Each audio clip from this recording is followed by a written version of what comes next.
आप मुझे एक बात का जवाब दें, आपने भी एक सवाल किया जिस्म फरोशी। वो जो मर्द हजरात हैं, वो जो आते हैं, क्या उनके खिलाफ कोई एक्शन नहीं लिया जा सकता?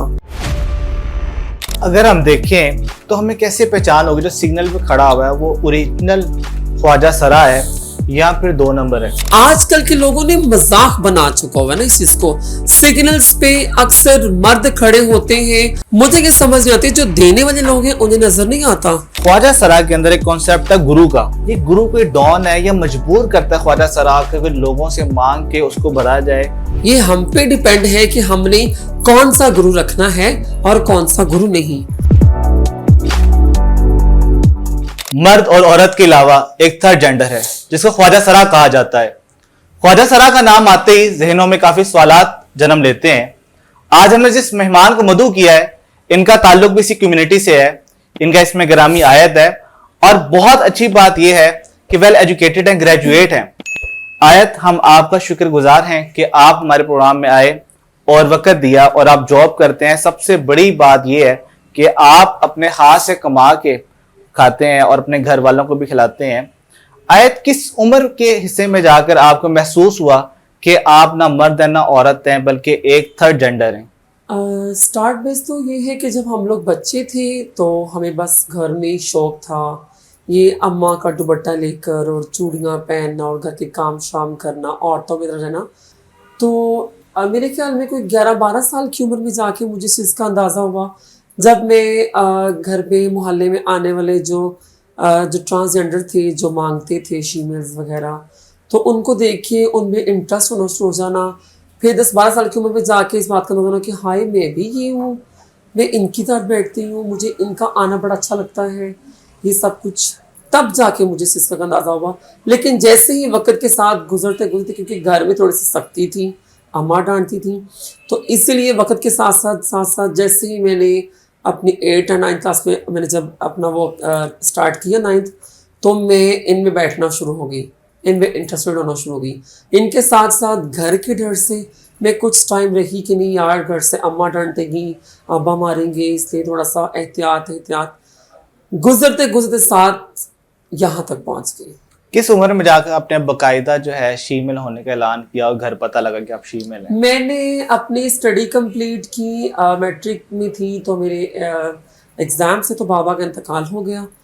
तो घर के हालात कुछ बहुत मुश्किल हो गए। तो कुछ कहते हैं कि वो वक्त होता है इंसान का ख़राब और सही होना, ठीक है। लेकिन मैंने अपनी अम्मा को देखकर अपनी स्टडी कंप्लीट की, मैंने आगे से अपनी साथ साथ जॉब को कंटिन्यू रखा, लेकिन मैं इनमें उठना बैठना स्टार्ट हो गई थी प्रॉपर अपने आप को इस फील्ड में लाते हुए। मुझे ये 4 साल हो गए, ठीक है। अच्छा। लेकिन मैं खुद को पहले कवर करती थी कि यार मुझे को बंदा ना पहचाने मैं खुद तो कवर करूँ कि मैं ज़माने के ना ये टॉन्ट से, उनकी बातों से बच सकूं।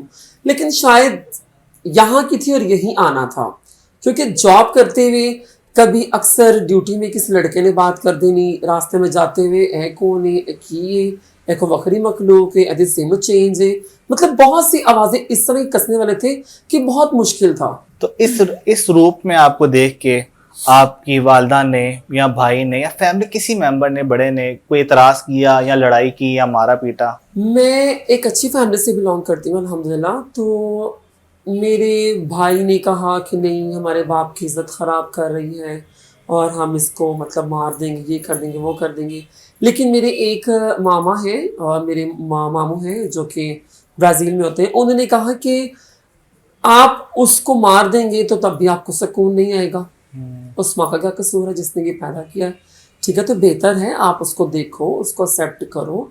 ये बहुत मुश्किल था मुझे अपनी फैमिली को एग्री करना और फैमिली का मुझे अपनाना, लेकिन अल्हम्दुलिल्लाह वक्त के साथ साथ सब कुछ ठीक हो गया। उनको पता चल गया कि हम इसके साथ सख्ती करेंगे तो बजाय घर से भाग जाए, घर छोड़ दे, माँ बाप छोड़ दे, क्योंकि ये फील्ड इस तरह की है कि टाइम पे हमें ये सब कुछ चाहिए और हमें अपने माँ बाप फिर उस टाइम समझ नहीं आता कि इंसान क्या करे। हम अक्सर देखते हैं फिल्मों में, ड्रामों में कि बच्चा पैदा होता है, डॉक्टर कहता है ये ना मर्द है ना औरत है, थर्ड जेंडर है। क्या ये हकीकत है या वक्त के साथ साथ आपको बड़े होकर मालूम होता है कि अल्लाह ताला ने आपको जो है मर्दाना खसूसियत नहीं दी? ये तो वक्त के साथ साथ ही पता चलता है। देखिए, जब पैदा होता है ना एक मर्द, उसमें XY होता है, लड़कियों में XX होता है, और जो फीमेल जो ख्वाजस्ट्रा होते हैं उनमें XXY होता है ना, ये क्रोमोसोम इस तरह के होते हैं। तो मेरा नहीं ख्याल कि मैंने अपनी लाइफ में अभी तक कोई एक देखा हो पैदाइश में। फिल्म में, आप एक फिल्म है ना, हम पे इंटरव्यू कर रहे हैं, आप खुद बता रहे हैं, तो फिल्म में इंसान सब कुछ कर सकता है, वो भी एक कैमरा ही होता है ना।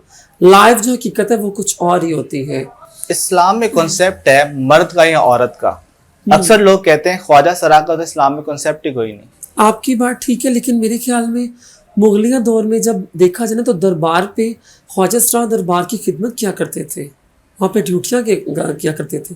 तब ये तो अब जाके लोगों ने, अल्लाह माफ करे, इस्लाम को इतना चेंज कर दिए, पता नहीं कौन सी बातें बना दी हैं, पता नहीं कौन कौन सी उन्होंने वो चेंजिंग कर दी है, अल्लाह माफ करे, कि हम लोग तो उसका मुकाबला ही नहीं कर सकते। तो देखे ना, हम लोग भी इंसान हैं, हमें भी अल्लाह ताला ने बनाया है, ठीक है ना।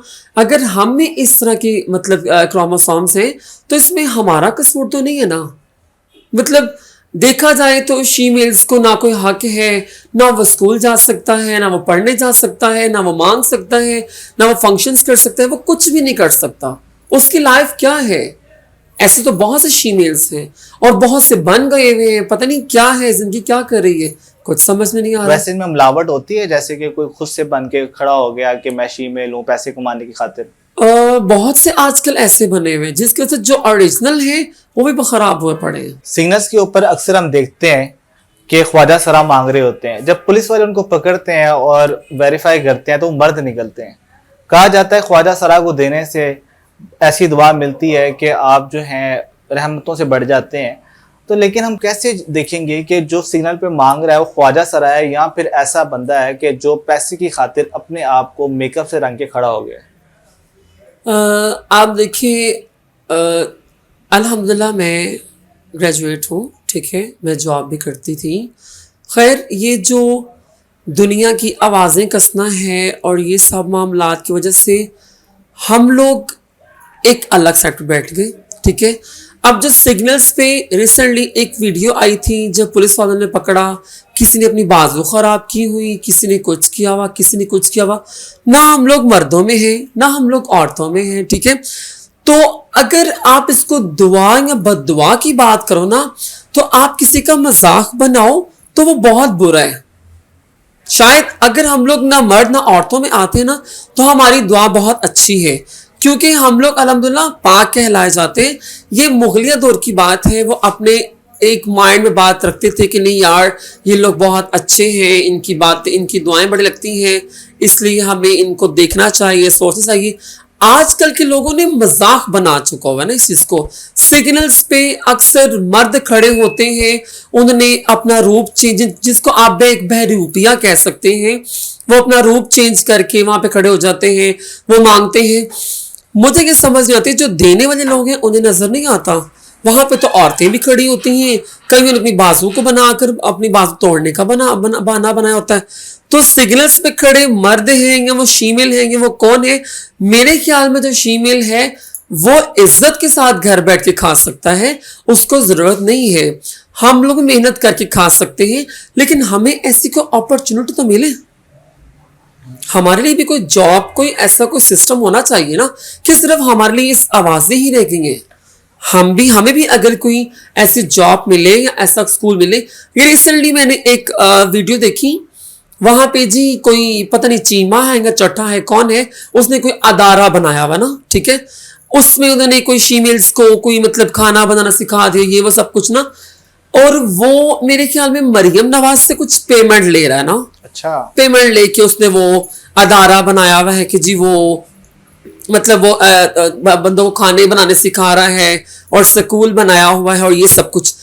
रिसेंटली जब फीमेल्स की मुलाकात हुई मरियम नवाज साहिबा के साथ और पता चला जी, फीमेल्स ने बताया है कि जी हम लोग 60,000 कमा रहे हैं, हम लोग 70,000 कमा रहे हैं, मैं फलां रेस्टोरेंट में जॉब कर रही हूँ, फलां रेस्टोरेंट में जॉब कर रही हूँ।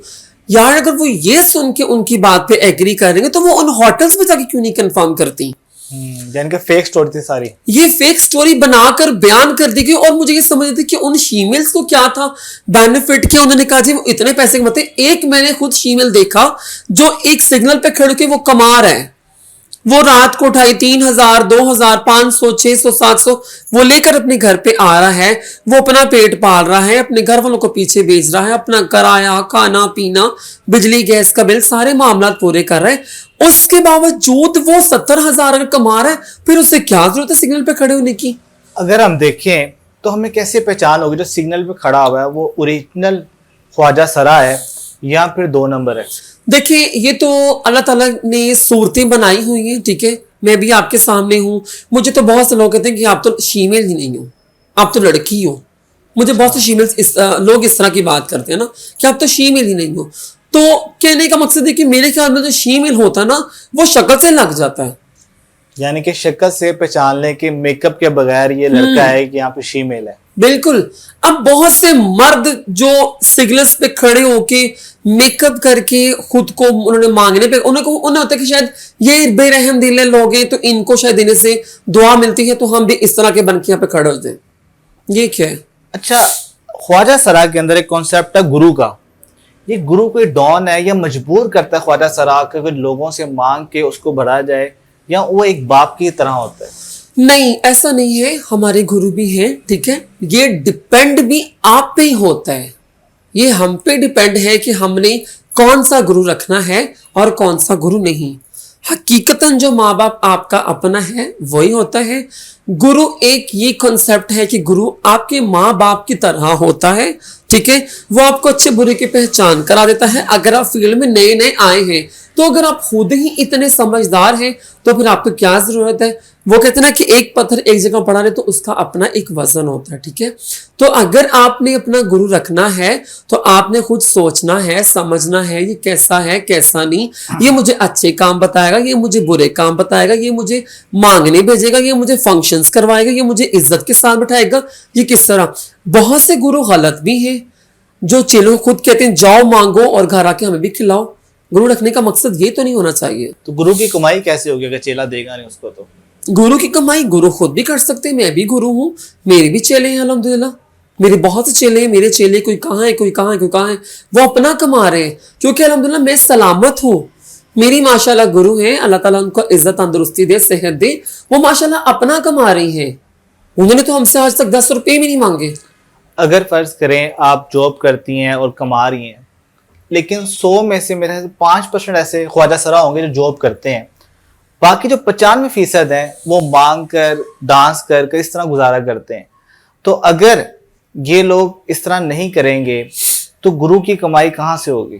क्योंकि गुरु तो एक बूढ़ा हो गया, एक बूढ़ा हो गया, एक ख्वाजा सरा एक बूढ़ा हो गया, फर्ज करें वो गुरु है, एक बूढ़ा आदमी है, तो उसकी कमाई कैसे होगी? देखिए आपकी बात ठीक है। एक बच्चे को अपने बाप को समझने के लिए ना, अगर मैं कहूँ कि मेरे गुरु ने मुझे एक 15-20 साल से पाला है, मुझे उसने रखा है, मुझे उसने समझाया, सब कुछ किया, मैं उसको अपना माँ बाप समझ के एक वक्त पे आने पे मैं उसकी खिदमत भी करूँगी।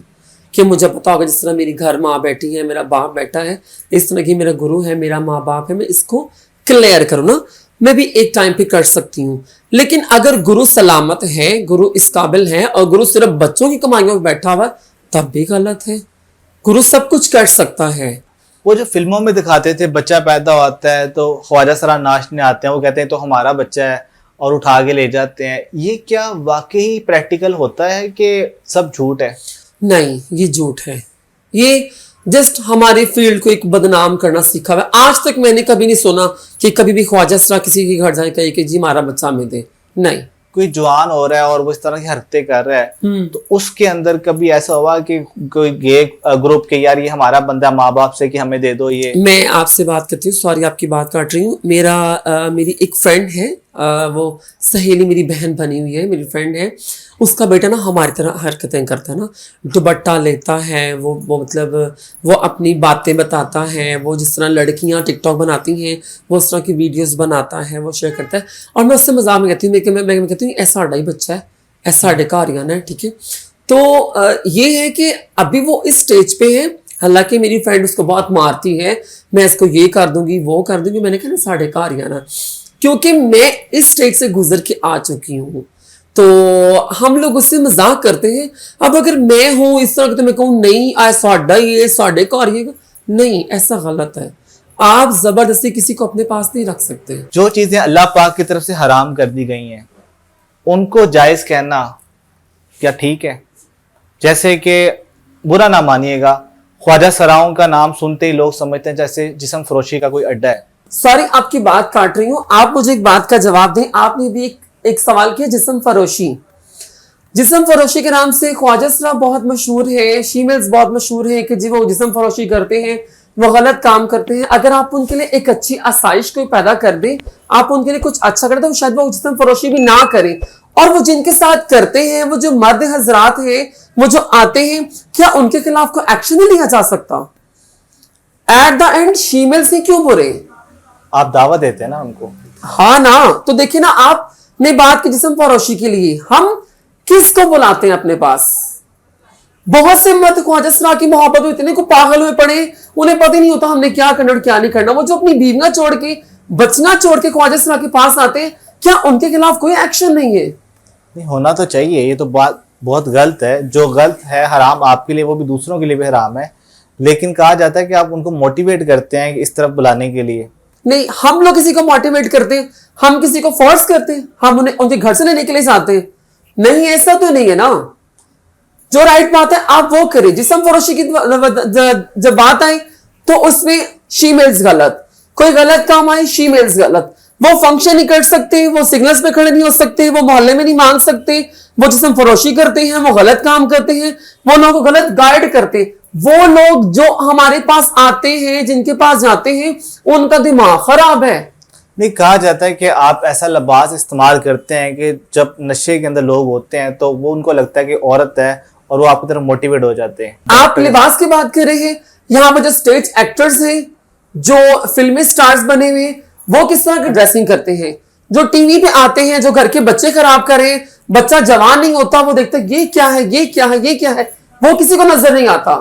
सिर्फ ये नजर आता है कि शीमेल्स गलत है, ख्वाजा सरा गलत है, वो जिस्म फरोशी करते हैं। अगर वो इज्जत के साथ कमा ले, वो तब भी गलत है। फिर कहां से इंसाफ मिले ख्वाजा सरा को? अच्छा, जब ख्वाजा सरा दुनिया से रुखसत हो जाते हैं तो इनका जनाजा गुस्ल वैसे ही होता है जैसे मर्दों औरतों का होता है, या कोई डिफरेंट चीज होती है? देखिए, जिस तरह एक स्टार्ट बेसिक मर्द होता है ना, जिस तरह वक्त के साथ साथ उसे पता चलता है कि मैं ऐसा नहीं ऐसा, अल्लाह माफ करे, मेरे तो सुनने में ऐसी कुछ बातें आई थी जो कि मैं शायद बहुत ओपन नहीं कर सकती, कि शायद वो करने वाली भी ना हो। तो गुस्ल तो एक जिस तरह होता है सबका उस तरह गुस्ल होता है, ठीक है ना। सुनने में आया है कि जो ऑपरेटेड हो जाते हैं उन्हें शायद रात में दफनाया जाता है, औरतों की तरह। जो नॉन ऑपरेटेड होते हैं वो मर्द की तरह ही दफनाए जाते हैं और उनकी तरह ही उनका गुस्ल होता है। इसमें कुछ डिफरेंस मैंने कभी सुना नहीं है। अच्छा, ये जो जनाजा होता है जैसे घर वाले निकाल देते हैं तो घर वाले भी शिरकत करते हैं कि गुरु पढ़ा के तो खुद ही अपने पास दफना देता है? नहीं, मतलब डेथ की इसके बाद बताया जाता है ना उसकी फैमिली को कि आप बताए हैं कि आपका बच्चा है, जो भी है वो इंतकाल कर गया है। तो कुछ फैमिली एक्सेप्ट कर भी लेती हैं, कहीं नहीं एक्सेप्ट करती। आपके सिनेरियो में कभी ऐसा हो कि दोस्त ऐसे फोत हो गया हो और आपने उसे घर बताया और घर से कोई ना आया और आपको बहुत दुख हुआ हो, तकलीफ हुई हो? हाँ, रिसेंटली लास्ट रमज़ान में एक डेथ हुई थी, तो फैमिली नहीं एक्सेप्ट करी थी। तो फिर वो हमारी फ्रेंड थी, वो इस्लामाबाद में थी, तो वहाँ उसको लाहौर में थे ना, तो उसको लाहौर में बुला के फिर बहुत मुश्किल से उसकी फैमिली से रिक्वेस्ट करके फिर अल्लाह माफ़ करे, नेकी करके बताना नहीं चाहिए, तो फिर हमने खुद मिलकर उसका जो है कफन दफन जो हमने किया। लेकिन अगर देखा जाए तो इन्हीं ख्वाजा सराओं की कमाई भी ये लोग खाते हैं और बाद में इन्हीं के जनाजे के वक्त ये लोग भाग जाते हैं। गलत नहीं है? क्या कह सकते हैं इस बात में? ऐसा होता है ना? ऐसा बहुत होता है। मैं तो उन पेरेंट्स से भी यही कहूँगी कि अगर आप लोग के यहाँ इस तरह का बच्चा पैदा हो गया है ना, तो आपको ये लगता है कि शायद माशरे में आपकी इंसल्ट है, लेकिन जब आप उसकी पेमेंट खाते हैं, जब आपको कमा के देता है, तब आपको इस चीज़ का एहसास नहीं होता। अच्छा, आपने एक बात की कि कुछ लोग बदल लेते हैं अपने जेंडर को, उनका जनाजा उस हिसाब से होता है। ये बदल लेना क्या ख्वाजा सरा होने की निशानी है या गलत बात है? हाँ, सुनने में तो आया है कि गलत है, कि अल्लाह ताला ने जो इंसान को बनाया है वो तो इंसान बन गया, ठीक है। वो मर्द भी है, वो औरत भी है, वो ख्वाजा सरा भी है, वो अपने जिस्म का हिस्सा अपने ऊपर जुल्म करके वो अपने जिस्म का हिस्सा अपने जिस्म से अलग करता है, तो उसकी सज़ा मुझे आप बता दें या कि अल्लाह ताला बताएगा। अच्छा, कहा जाता है कि अक्सर ख्वाजा सराओं की शादी भी हो जाती है, तो ये बात सच है कि झूठ है? मैंने आपको बताया ना कि मेरे ख्याल में जो ख्वाजा सरा होता है ना, वो तो शादी अगर करे तो अपने माँ बाप से मजबूर होकर करता है। ये मेरी भी एक फ्रेंड है, उसने पहले एक दफ़ा शादी की, नहीं इस काबिल हुआ, वो माशाल्लाह माशाल्लाह वो बहुत ठीक ठाक घर का बच्चा है। वो हमारी नहीं आता है, हम नहीं बैठता है, खेलता कूदता नाचता गाता, हमारे फंक्शंस पे जाएगा तो अक्सर बैग पढ़ के ना वो मुंह पे ना मास्क लगा के जाता है। तो उसके बाद में एक शादी की, डिवोर्स हुआ, दूसरी की, डिवोर्स हुआ। माँ बाप को पता भी है लेकिन वो इतने अमीर हैं कि वो अपने आप को छुपाना चाह अपनी रहे हैं। इज्जत छुपा रहे हैं बस। आप गवर्नमेंट से कुछ अपील करेंगी? आखिरी सवाल है कि आप गवर्नमेंट से कुछ अपील करेंगे इसके लिए कि ख्वाजा सरा के लिए क्या किया जाए? गवर्नमेंट से यही अपील करूंगी कि देखिए जी, हम लोग भी इंसान हैं, हम लोग भी किसी के बच्चे हैं, हम लोग भी किसी के, हमारे जिस्म में भी जान है। तो प्लीज़ आपसे रिक्वेस्ट है, आपको कि ऐसी कोई आसाइश बना दें, कोई ऐसा ज़रिया बना दें कि हम लोग भी इज्जत के साथ खा सकें ना। मैं समझती हूँ कि हमारे फील्ड में इज्जत बहुत कम लोगों को मिलती है, ठीक है। तो गवर्नमेंट से यही कहूँगी कि अगर आप ऐसा नहीं कर सकते तो क्या आप ऐसा कर सकते हैं कि जो लोग आवाज़ें कसते हैं वो आवाज़ें कसना बंद कर दें। जब हमें मरीम नवाज साहिबा कहीं नहीं सपोर्ट होएगी, जो सदर है, जो भी आए गए, जो अब है, मरीम नवाज साहिबा से रिक्वेस्ट यही करूँगी कि कोई ऐसी आसानी करें, कोई ऐसा सिस्टम करें कि आप लोग कहते हैं कि मुल्क से गंदगी भी ख़त्म हो जाए, सब कुछ ख़त्म हो जाए, फिर शीमेल्स ही गंदे हैं, शीमेल्स ही बुरे हैं। अब जी हमारे फंक्शंस बंद कर दिए गए हैं, हम कहाँ से कमाएं? हम सिग्नल में नहीं खड़े हो सकते, हम लोग डीजे लगाएंगे तो दफा 144 लग गई। हमारी रिसेंटली पार्टियां थी, पार्टियां कैंसिल हो गई जी, परमिशन नहीं मिली, ये नहीं मिला, तो फिर हम लोग कहाँ जाएं? मैं शुक्रिया अदा करता हूँ आयत का, वो आई, और आप लोगों का, सुनने वालों का और गवर्नमेंट का, कि अगर कोई मेंबर मुझे देख रहा है, सुन रहा है, तो उससे एक रिक्वेस्ट है कि जैसे हम लोग इंसान हैं, ये भी इंसान है। ये अगर नौकरी करना चाहें तो लोग ताने कसते हैं। एक कानून बनाया जाए कि इनको सेफ्टी दी जाए, इनके लिए कंपनीज बनाई जाए, फैक्ट्रीज बनाई जाए, इनको जॉब दी जाए, और ताकि ये लोग अल्लाह माफ करे जिस्म फरोशी जैसा काम ना करें। और आपको शायद याद हो, ब्रिटिश दौर के अंदर इसी जिस्म फरोशी की वजह से काफ़ी बीमारियां फैली और बाद में इन लोगों पर पाबंदी लगी और इनको ऐसे ही ट्रीट किया गया जैसे कि एक नासूर को किया जाता है। तो मेरी गुजारिश है गवर्नमेंट से कि आपकी मेहरबानी इन लोगों को भी इंसान समझें, इन लोगों के लिए कवानीन बनाएं, इन लोगों की भलाई के लिए फैक्ट्रियां लगाएं, वहाँ पे इनको जॉब्स दें। जज़ाकल्लाह।